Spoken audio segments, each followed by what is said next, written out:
levantamento feito pela CNN Brasil aponta que o Partido Liberal e o Partido dos Trabalhadores lideram o número de parlamentares eleitos para as assembleias legislativas dos 26 estados e para a Câmara Legislativa do Distrito Federal. O repórter Kleber Rodrigues tem outras informações. Tudo bem, Kleber? Boa tarde. Tudo ótimo, Sidney. Boa tarde para você, para a Luciana. Uma excelente quarta-feira para quem está acompanhando o Visão. Exatamente como aconteceu na Câmara Federal, Sidney, também aconteceu nas Assembleias Legislativas, viu? Que tiveram muitos candidatos do PL e do PT. A gente tem uma arte agora para exibir para quem está acompanhando o Visão, que mostra exatamente essa distribuição dos partidos das maiores bancadas dos deputados distritais ou estaduais. O PL lidera essa lista com 129 deputados, depois o PT em segundo lugar com 118 parlamentares, na sequência o União Brasil com 100 deputados, depois o MDB com 95 parlamentares e por fim o Progressistas com 87 parlamentares. O cientista político Adriano Oliveira, da Universidade Federal de Pernambuco, ele destacou para a gente que os presidenciáveis tendem a ter bancadas maiores em estados e regiões onde também tiveram um desempenho melhor. Isso acontece, por exemplo, em São Paulo, onde a disputa de Jair Bolsonaro, foi melhor do que a do ex-presidente Lula. E os dois partidos lá em São Paulo tiveram bons resultados, mas fortes bancadas, tanto do PL quanto do PT. Foram 19 deputados por parte do PL e 18 por parte do PT. O PL também elegeu 17 parlamentares aqui no Rio de Janeiro, onde Jair Bolsonaro fez ali uma diferença em relação a Lula de 11 pontos percentuais. Por aqui foram 17 parlamentares. 11 também em Santa Catarina, onde o Bolsonaro teve uma frente alta em relação a Lula. Foram 62% dos votos válidos contra 29% de Lula. Já o PT garantiu 12 deputados em Minas Gerais, onde Lula venceu Jair Bolsonaro. 12 deputados também o PT teve no Piauí, onde o ex-presidente Lula teve uma larga vantagem em relação ao atual presidente Jair Bolsonaro. A cientista política Carolina Almeida de Paula, ela que é da UERJ aqui no Rio de Janeiro, destacou que o que está acontecendo agora traduz o cenário político no futuro, porque muitos desses deputados distritais e estaduais tendem a concorrer à Câmara Federal nas próximas eleições. Ela destaca também que a eleição deste ano trouxe impactos das novas regras para os partidos, como, por exemplo, a proibição da coligação de cláusulas de barreira que determinam a representatividade para o acesso ao fundo partidário e também ao tempo de propaganda eleitoral gratuita. Eu volto com vocês.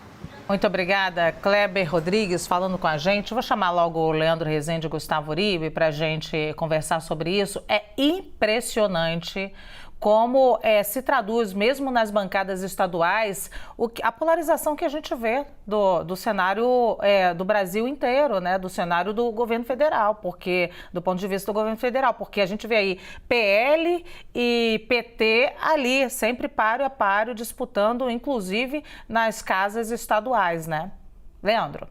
Luciana, é isso, É uma reprodução da polarização, porque tem duas coisas que atraem políticos, Perspectiva de poder e grana para fazer campanha. Perspectiva de poder, PL e PT disputando a eleição presidencial sem serem incomodados por nenhum outro partido ao longo de toda a campanha, ao longo de todo o ano de 2021, de 2022 também. Então, eles se tornam polos de atração para candidatos que querem ter algum mandato. E a União Brasil, partido que tem o maior fundo eleitoral, e o maior fundo partidário. Nesse sentido, é uma atração que esses partidos têm, que é, em alguma medida, natural também.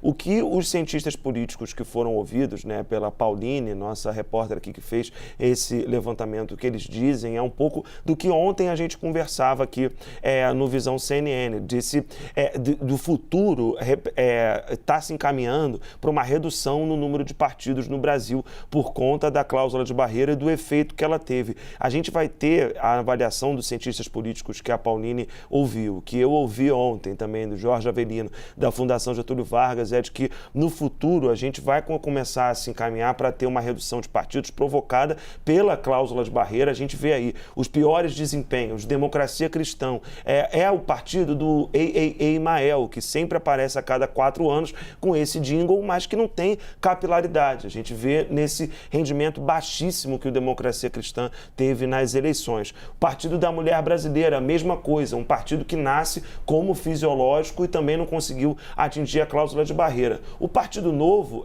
era uma novidade, mas também, por seus problemas internos, não conseguiu ter um resultado expressivo, exceção feita à eleição do Romeu Zema. Então, para o futuro, o que a gente vai ver são esses partidos que elegeram uma menor quantidade de deputados estaduais também, procurando outras formas de manter a sua estrutura partidária, seja procurando fusão com partidos menores ou do mesmo tamanho, né, fusões nesse sentido, ou buscando um partido maior e oferecer ali uma incorporação, o que já aconteceu na legislatura passada, pode não, certamente se repetirá a partir de 2023.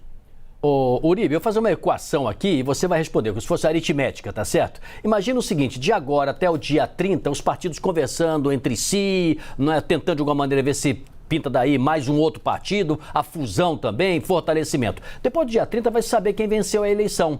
Aí é a negociação com o Poder Executivo, né, que vai se dar até o dia 31 de dezembro. Nessa negociação, eu vou usar uma expressão, não pense mal aqui, o partido pode vender caro o apoio. Quem você imagina que não vai apoiar, passa a apoiar o novo governo, independente de quem seja. Você acha que essa equação está certa ou está errada? Presidencialismo de coalizão é o que nós temos no país e sempre funciona assim. A gente pode sempre não saber quem vai ganhar a eleição, mas uma coisa é certa, o Bloco do Centrão vai continuar forte e vai continuar mandando no país, independentemente de quem seja o presidente de plantão. E é isso que a gente tem observado. Na Câmara dos Deputados, 47% dos deputados eleitos são do Bloco do Centrão.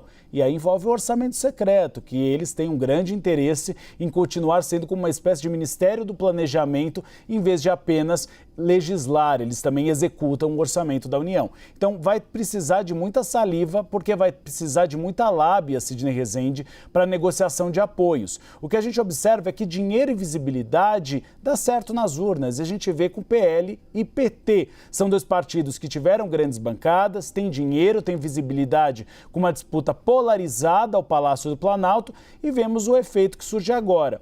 O que você disse, Sidney Rezende, a respeito de possíveis fusões, isso está no arco aí de negociações. Primeiro, aquela informação que o Caio Junqueira trouxe em primeira mão na semana passada, que é a fusão entre União Brasil e o PP, uma possibilidade de que se transforme na maior partido do Congresso Nacional, superando até o PL. E o apoio deste novo partido vai ser estratégico para quem quer que seja o presidente da República. E aqueles nanicos que ficaram de fora da cláusula de barreira, que podem até fundir. Um caso é o PTB. O PTB negocia a possibilidade de se fundir com o PL de Jair Bolsonaro ou com outro partido de direita. Por quê? Porque ele ficou fora. Na próxima eleição, ele vai ter não vai ter, né, acesso a fundo partidário, nem tempo nos palanques eletrônicos. Então, para a sobrevivência dele, ele vai precisar se fundir. O Novo é uma outra questão. O partido que lançou Luiz Felipe Dávila na disputa eleitoral e reelegeu, na verdade, Romeu Zema, vai ter de pensar em algum caminho, também eventualmente fundir com outro partido, porque é um partido que apostou muito nas disputas aos poderes executivos, mas despendeu poucos recursos, não utilizando o fundo eleitoral, por exemplo, para as disputas ao poder legislativo. E aí fez bancadas pequenas. E aí acabou sendo barrado pela cláusula de barreira. Então agora observar quais serão os acordos e eventuais fusões desses partidos nanicos para fugirem da cláusula de barreira e terem espaço político nas eleições de 2026. Obrigada, Uribe.